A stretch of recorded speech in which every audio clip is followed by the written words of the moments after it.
ସାଙ୍ଗମାନେ ଆଗକୁ ଦୀପାବଳି ଆସୁଛି ଆଉ ସେ ଦୀପାବଳିରେ ଆମେ ତ ପ୍ରାୟ ସମସ୍ତେ ଲଙ୍କା ବାଣ ନିହାତି ଫୁଟେଇ ଥାଉ। ଦୀପାବଳି ହେବ ଆଉ ଯଦି ଲଙ୍କା ବାଣ ନ ଫୁଟେଇବା ତାହେଲେ ଦୀପାବଳି ସେଲିବ୍ରେଟ୍ କରିବାର କି ମଜା। ତ ସେଥିପାଇଁ ଚାଲନ୍ତୁ ଆଜି ଜାଣିବା ଦୀପାବଳିରେ ଫୁଟା ଯାଉଥିବା ଏ ନାଲି ରଙ୍ଗର ଲଙ୍କା ବାଣକୁ କିପରି ଫ୍ୟାକ୍ଟ୍ରିରେ ବନା ହୁଏ।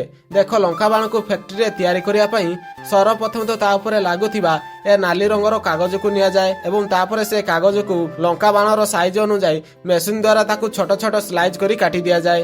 ତାପରେ ସେ କଟା ଯାଇଥିବା କାଗଜର ବଣ୍ଡଲକୁ ନେଇଯାଇ ଆଉ ଏକ ମେସିନରେ ସେଟ୍ କରିଦିଆ ହୁଏ, ଯାହାକୁ ସେ ମେସିନ ମୋଡ଼ିକି ତାକୁ ଗୋଲ ଗୋଲ ପେନସିଲ ଆକାରରେ ବନେଇ ଦିଏ ଏବଂ ତାପରେ ସେ ଗୋଲ ଗୋଲ ପେନସିଲର କାଗଜକୁ ନେଇ ତା ମଧ୍ୟରେ ପ୍ରଥମେ ବାଲିକୁ ଅଳ୍ପ ମାତ୍ରାରେ ଭର୍ତ୍ତି କରାଯାଏ ଓ ଏହା କରିସାରିବା ପରେ ଏବେ ସେଥିରେ ବାରୁଦକୁ ଫୁଲଫିଲ କରାଯାଏ ଓ ଏ କାମ ବି ହୋଇଯିବା ପରେ ଏବେ ଫାଇନାଲି ସେ ବାରୁଦ ମଧ୍ୟରେ ଗୋଟି ଗୋଟି କରି ଏ ବତି ଗୁଡ଼ିକୁ ଲଗାଯାଏ।